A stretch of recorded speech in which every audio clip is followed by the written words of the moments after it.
Well, it's the battle of the suck. UCF plays Oklahoma State in a game that could get UCF to beat their win total from last year. But is that saying much? We're going to get into it all.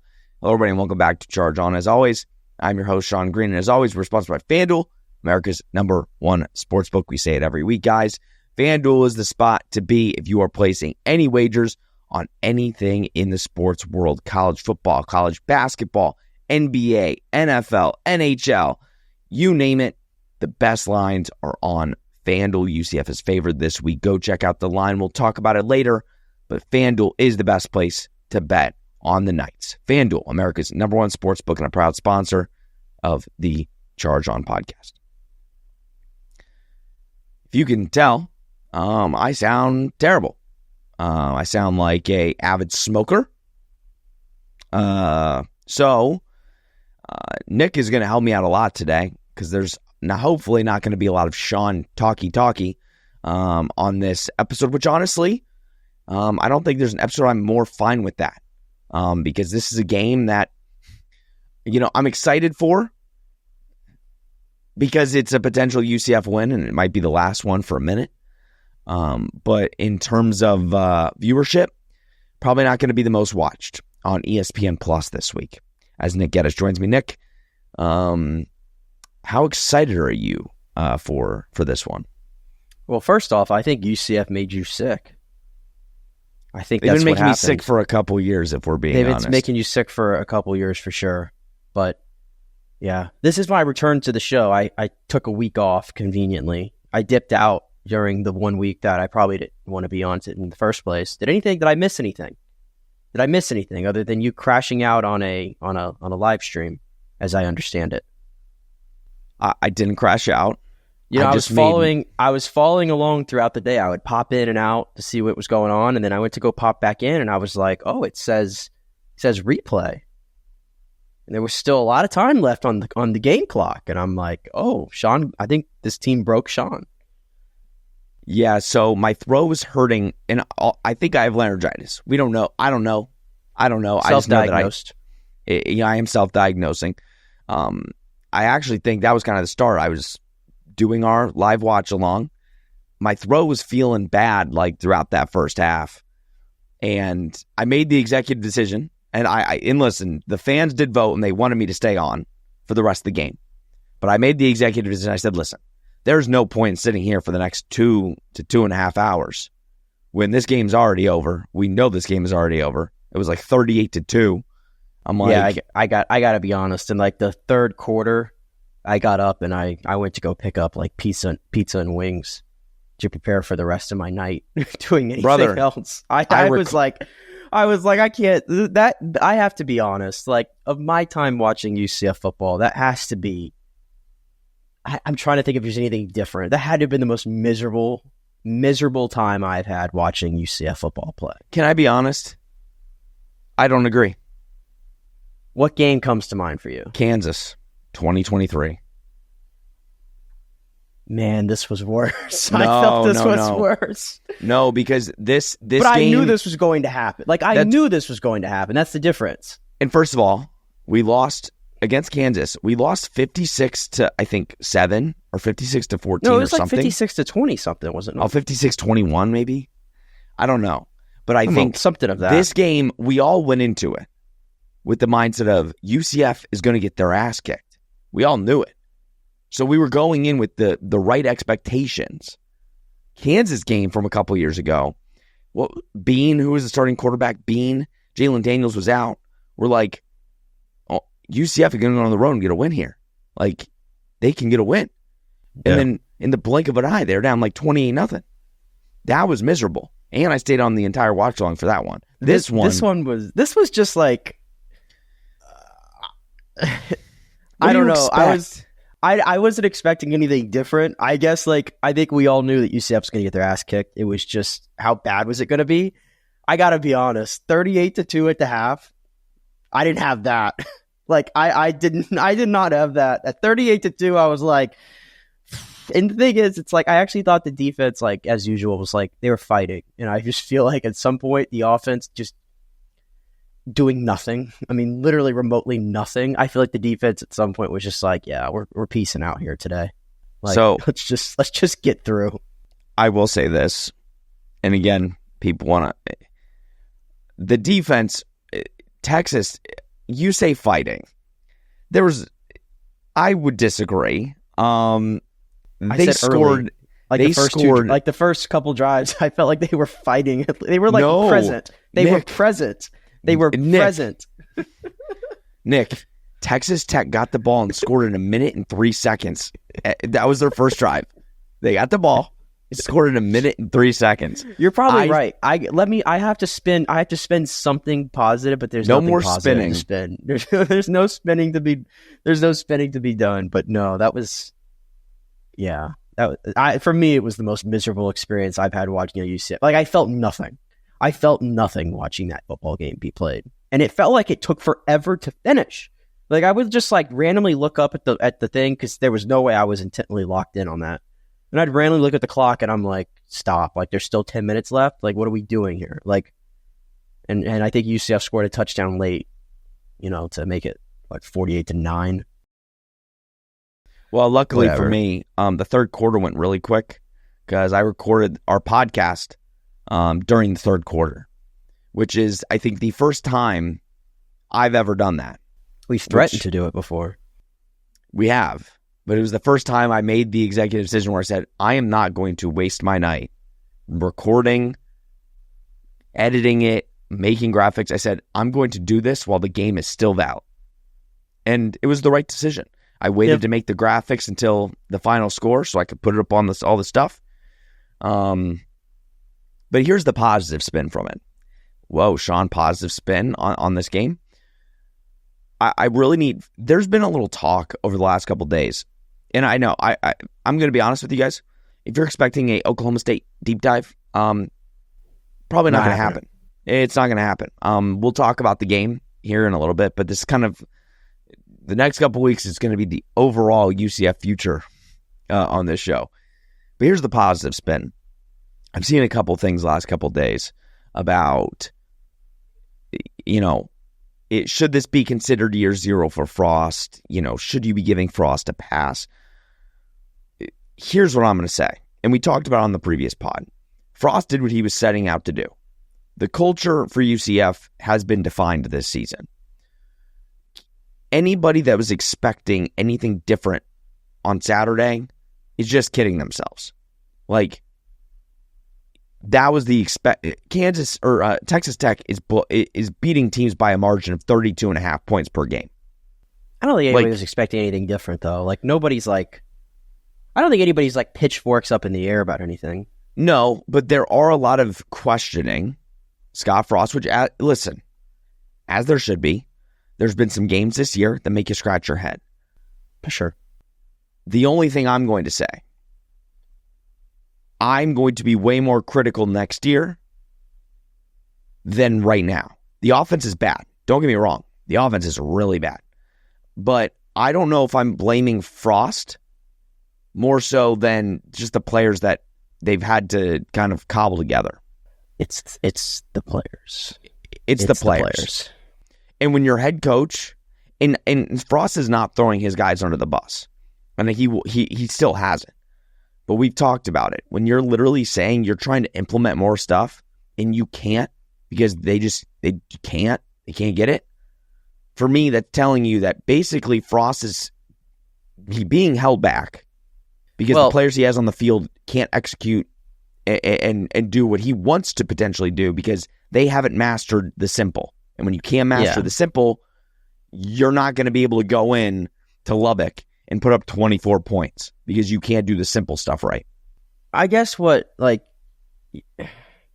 this was like a roster that they sort of had to cobble together, after everything, and they had, they got what they got, right? And they've been able to find some really good contributors, primarily on the defensive side, right? That's been the calling card. Unfortunately, they're going to make it through this season having no answer at quarterback for next season. It's going to have to be addressed, and that's the most important position on the field. They're not going to have a single running back of I don't want to say of substance, but a running back that we have seen do anything of note in Stacy, because Stacy Gage is still here, obviously, but he is now hurt. Has not played much in 2 years. Tavion Swint did not play either. So now you literally have no other scholarship running backs. So that entire room's got to be like makeover. You have some talent at receiver. You have some. Probably could add some more. Tight end, I think you're okay. Assuming Dylan Wade's back. Okay. The offensive line is in shambles completely. And that's not even just 4. That's 9. That's 10. Like they need in an ideal world, they need 5 new offensive linemen, and you're going to have to go portal hunting for those guys. But the portal's not full of good offensive linemen. It just isn't. And the ones that are really good, as you see you doing right there, they cost a lot of money, and money that UCF is not going to be able to spend. So, that's a lot that you're going to have to get done in the offseason to make this situation better next year. And that's sort of where my concern lies, and why I'm much more intrigued, not by this game, certainly not by the season finale against BYU. I am intrigued by what happens when the calendar turns to December and January, because that is what's going to form what this UCF program looks like as we move forward, and at least what it looks like next year, and if there is any hope for next year, right? And I think everybody wants to believe that there is, and that's the thing though. But it's year 0. Nobody should have pitchforks in the air. I don't think anybody does have pitchforks in the air. I think we all understand this is year 0. I feel bad most for the students who are now seniors. I feel bad for them, because I suppose every generation of UCF fan, for the most part, can say they were at the school when there were maybe some tough times.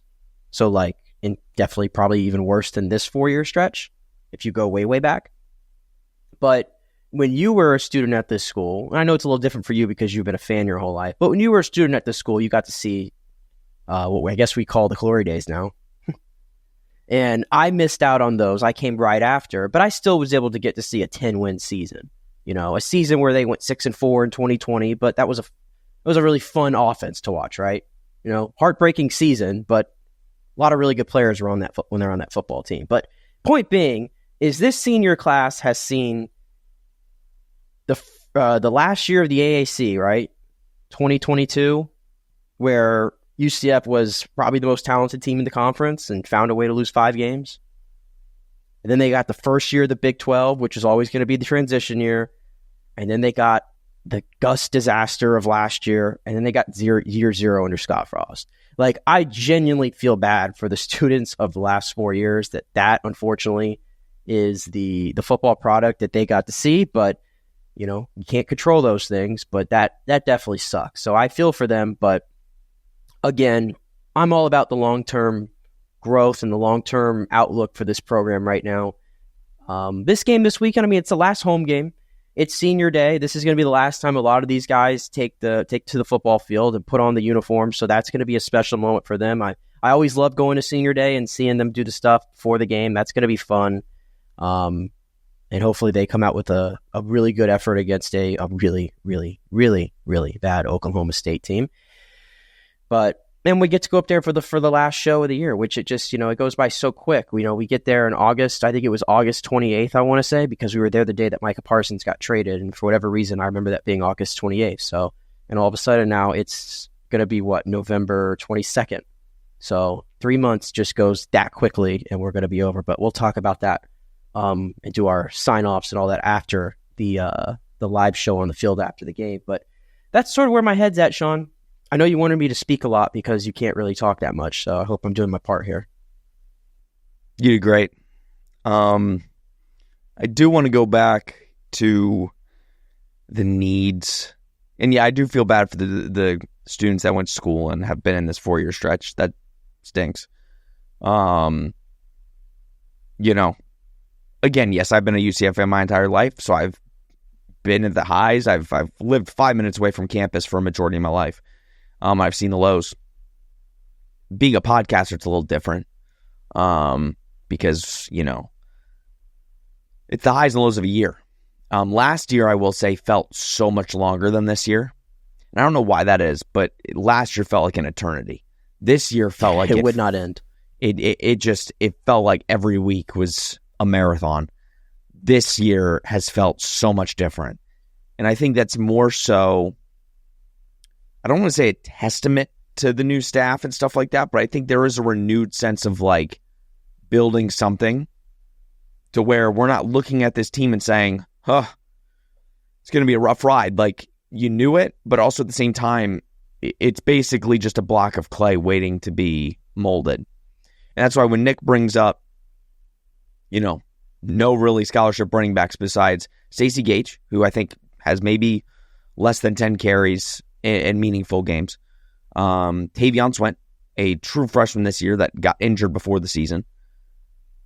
That's a position you need to go shore up, right? Quarterback, right? We've kind of said that UCF is going to go into the portal and try to get some quarterbacks. They're, as of right now, going to sign a couple of quarterbacks into this freshman class.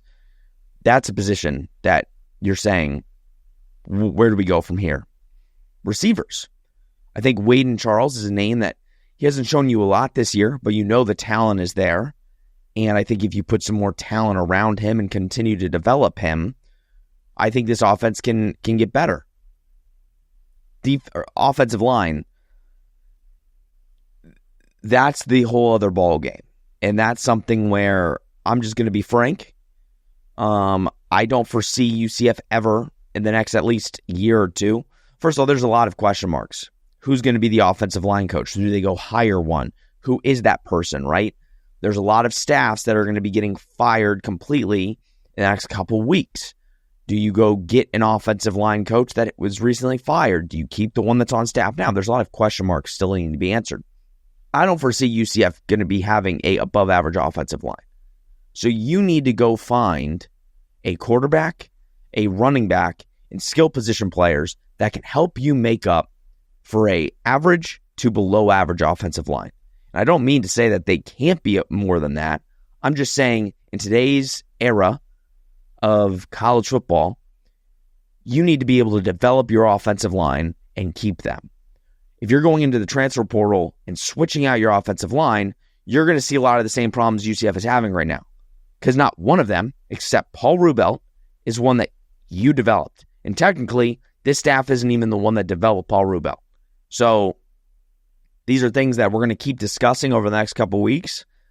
But I think there are positions where you can look at and say, UCF is going to need to shore those up.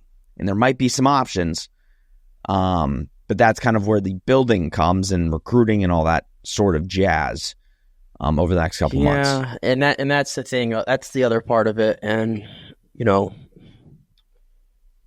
I'm not like deep into the weeds of recruiting world or anything. I think I just see what everybody else sees for the most part. But, man, you got 12 guys you got 12 recruits. And it's November 19th. And you're just hoping that even all of those 12 even commit. Like, we don't even know that. And I guess that's the one thing that I'm scratching my head a little bit. I don't know what the strategy is here. Like, it cannot, I don't want to be the type of program that becomes transactional every year. I don't want that to be the thing. But I'm kind of getting the feeling that it's kind of going to have to be that way for a little bit, because we just mentioned, like, you're not going to put out a bunch of freshmen across the O-line and call it a day, obviously. So you're going to have to go get some guys in the portal. We just mentioned the running back position. We've been mentioning a lot of positions here that you sort of have so many question marks on. Like, the defense will work itself out. I mean, the defense is stocked with talent for at least another year or so, right? And they have younger guys all throughout that seem like if they want to stay, obviously, and that's going to be a big question mark. But the defense, I don't really have as many concerns about. It's just offensively. And I'm going to continue to harp on that O-line until it becomes a non-issue, because I don't care what you want to be offensively. I don't care what you want your identity to be. I don't care who you have at the skills position or who you have at quarterback. If you don't have a competent offensive line, you have nothing. And that's just the simple fact to it. And I almost feel like the offensive line from last year that UCF had, it was Amari Kite, Marcellus Marshall, Medley, Kittler, and Rubelt. Amazing that I, by the way, just remembered all those names on the spot. I'm proud of myself for that one because I've tried to burn that year from my memory. But I didn't even think that O-line was like anything special. But my goodness, would I take an O-line like that in a heartbeat back at UCF? So, the previous administration, staff, whatever, they were able to build it, a competent O-line to allow them to have a menu of things they could do on offense. This season, unfortunately, the O-line was such in shambles, like I mentioned, and we all know it, that they just couldn't do much. And if they couldn't run the ball, which is supposed to be their superpower, and late in the season, I think you're starting to see everything sort of crumble across the finish line because now they're just beat up. They're not that talented. They were fighting hard at the beginning of the year, maybe punching above their weight a little bit in some of these games, but now they're just hurt, they're beat up, and they're not that talented. And I feel like that's what you're seeing here at least the Baylor game and the Texas Tech game has been a result of that. A lot to discuss. Oh, my voice. A lot to discuss in the coming weeks. December is going to be interesting. Transfer portal opens up January 2nd. So I think that's going to be a fun couple weeks here, Charge On, where going through kind of UCF's additions. Recruiting is going to be a major conversation. I think that's going to be a major question to Scott Frost, somebody that said he wants to build it through high school. But at the same time, in the new age, you kind of have to replace through the portal when you don't have enough. And right now, you're bringing in 12 freshmen. It's not enough. So a lot of questions to be answered. But let's quickly dive into Oklahoma State. Man, we just went 22 minutes and didn't talk about the actual game this week. I wonder why. It's not a great game, folks. It is the game that UCF should win. I'm not going to lie. Oklahoma State is in shambles. They're looking for a new head coach. They've been playing without Mike Gundy. Mike Gundy got fired after the Tulsa game, losing 19-12. I wonder who, by the way, who could be the new head coach at Oklahoma State. I'm a big fan of gingers. Not a certain ginger down in South Florida, but seems like that he might be the guy there. If I'm correct, Sean, I know of this ginger that you're speaking of here, and you said down in South Florida, but I think me and him live in the same area, and I don't live in South Florida. I just want to put that out there. Yeah, I think you live in Tampa. Yes. And Tampa's not. Says it right here on my hat. Says it right here on my hat. And Tampa's not South Florida. No, I don't live in South Florida. No. So it's kind of weird for college in Tampa to be labeled South Florida. Just a little bit. But yeah, it seems like he might have the inside track, and good for Oklahoma State. That'd be a very good hire, a coach that just completely bails on his team and basically right towards the finish line of a season, trying to go to a college football playoff, and says, nope, I'm going to go take the P4 job. So great hire there. This Oklahoma State team, here's what I will say. They're not talented. They're not very good. They've had a lot of injuries. That's also not helped them. They've lost 9 straight games. Last week they lost to Kansas State 14-6. They're allowing, I think since they've started Big 12 play, they've allowed points of 45, 41, 39, 49, 42, 38. And last week was the first time they've allowed less than 38 points. They only allowed 14 to Kansas State. Offensively, they've scored, this is just for the season, 7, 3, 12, 27, 13, 17, 17, 0, 21, 6. So, I'm not going to lie. We can go through all the, intricacies, the ins and outs. At the end of the day, these are 2 bad football teams. UCF is better than this team, though. UCF is better in all facets. The coach that is coming to Oklahoma State is going to have to really do some serious rebuilding. Oklahoma State over the last couple of years, usually their mantra with Mike Gundy was really doing more with less. It's kind of what UCF is trying to adopt. They're trying to adopt that mantra here at UCF. Well, it's kind of caught up to them, where this season it's kind of the running joke. And to be fair, they fight in every game. Like, there's some games I was watching and I'm like, you know what, at least they don't look completely inept. Last week against Kansas State, you can make an argument they could have won the game there. They had chances and plays they could have made to win the game. The issue is just bad quarterback play, bad defensive play. I mean, again, it just tells you. Granted, again, last week they played pretty well.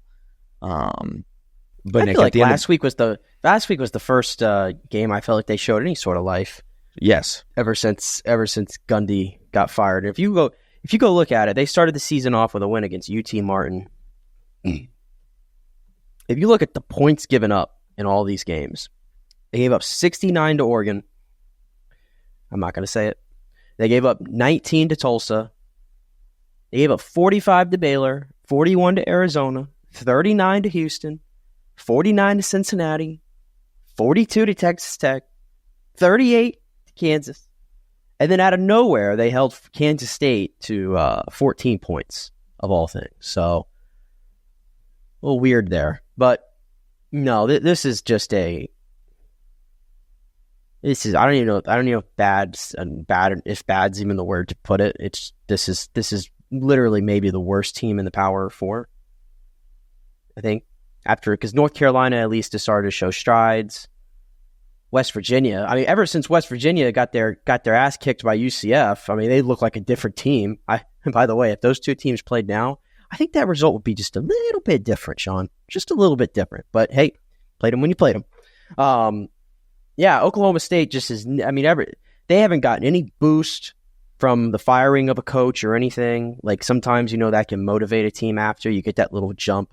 No, they have. And honestly, I didn't see it coming. I didn't think Oklahoma State was just going to continue to crater like this. Now, granted, they played on the other side of Gundy's firing. They went Baylor, Arizona, Houston, Cincinnati, Texas Tech, Kansas. Like, they haven't had a let up at all in there.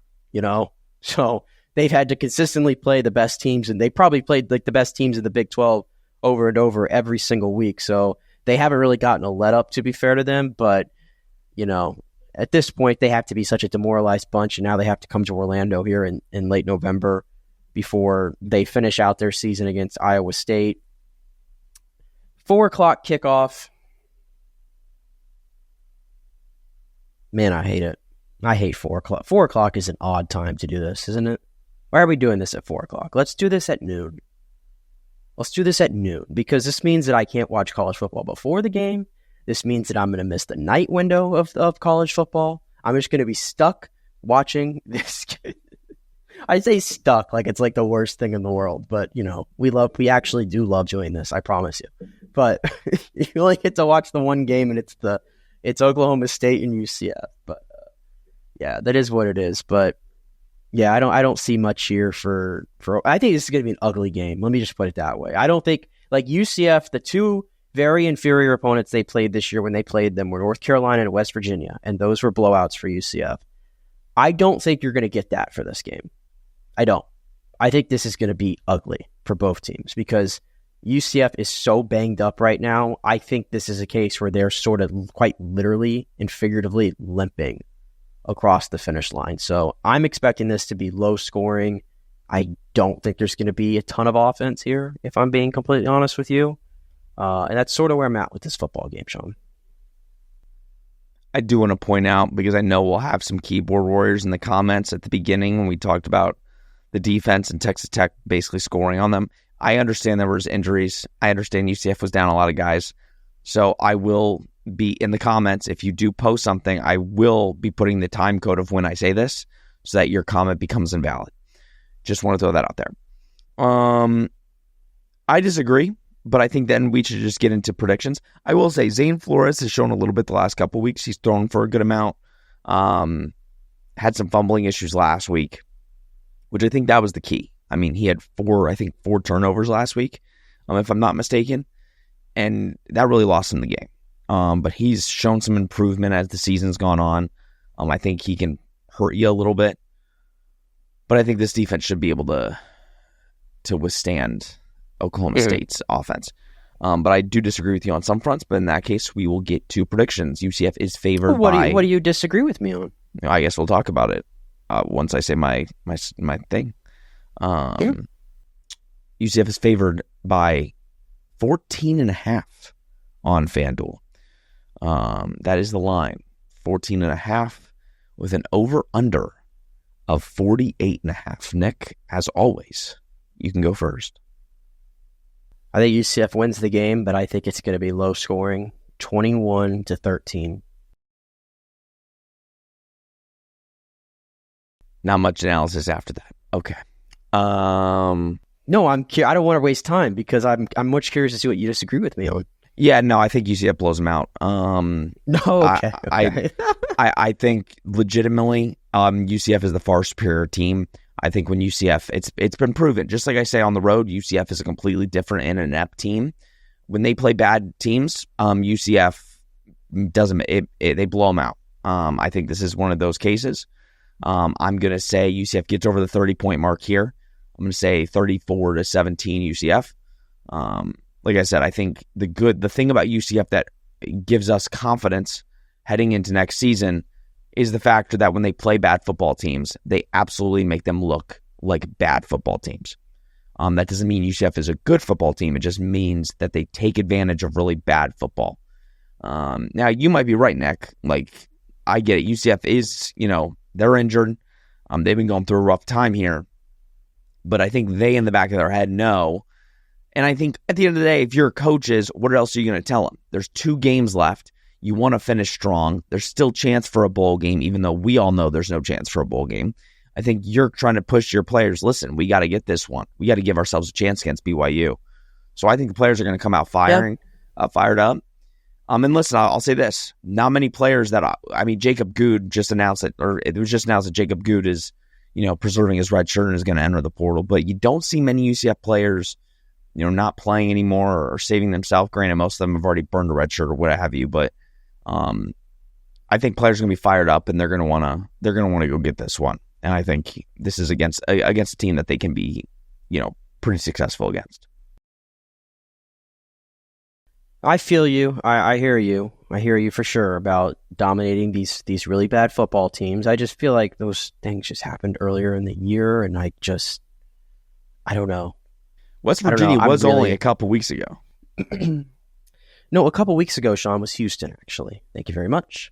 Well, and granted, a month ago, I guess. Wow. Granted, as a team, they were right there in that game all the way to the end. So, it is sort of interesting that at home, they really have fought at home all year long. All year long, they've been in every home game. I'm trying to make sure I'm not missing any, but they have the 4 wins at home, and then they have the close loss against Kansas and the close loss at Houston. And boy, I'd love to flip those results right now. You'd love to flip those results and be talking about a 7-win football team potentially here. But no, you are right. They're still, even though we don't think they have a shot in hell to go to BYU and win, they're not thinking that way, and nor should they be thinking that way, that they don't have a shot. Of course, they have belief, right? So they got to get this one first. So that would, at least from a fan's perspective, if they lose this game, nobody gives a crap about BYU. No, you just don't. Maybe you tune in, see the scenery on TV, new team playing on the road, whatever. But nobody gives a crap about that game, realistically. Everybody's going into off-season mode. But if you win this game, you still at least keep the hope alive that, hey, they could get to a bowl game if they pull off this epic upset and ruin BYU's season. Maybe they're a little tight, going into that game. Playoff hopes on the line. That's sort of what you're hoping for. At least you have a storyline going into that game is, I guess, what I'm saying, for both teams. But you got to get this one first. So maybe you're right. Maybe they come out and they just take care of business as they do at home, and they get out of there in 3.5 hours and we move forward. But we'll see. We'll see. We will see, guys. What do you think? Drop it down in the comments. You better have this figured out on Saturday. Yeah, you better have this figured out because this is our last home game. So I'm going to be especially as locked in as I've been in all season. I'm well aware of that. I'm going to be locked in. So you got to get over this. I'm trying, dude. I'm not talking. This is the first time I've talked all day. Laryngitis. I think I sound pretty deep. I think I sound good. I mean, it's a little less high pitched than it normally is. I finally hit puberty, so stuff like that. I don't want to sound like this on Saturday. So we'll see. I guess you guys will find out Saturday morning. Or not Saturday morning, I guess Saturday afternoon. Saturday afternoon. We will be going live, living in color at 2:30 p.m. That is Eastern the time. 2:30 for the Charge On pregame show, and then directly after the game for the last Charge On postgame live show of the season. Make sure you tune into that. And then, hopefully we're talking about a UCF victory. Guys, what do you think? Drop it down in the comments below. Like, subscribe, comment, share. Do all that you do. We greatly appreciate it. And as always, you're sponsored by FanDuel. Like I said, America's #1 sportsbook. The line is 14.5. Do you guys like it? Go bet it. It's on FanDuel. They have the best lines out there among all sports. It's the best place to do it. Like we always say, go check out FanDuel, America's #1 sportsbook and a proud sponsor of the Charge On podcast. For Nick Geddes, I'm Sean Green. This has been Charge On for somebody. FanDuel. We will see you after the game.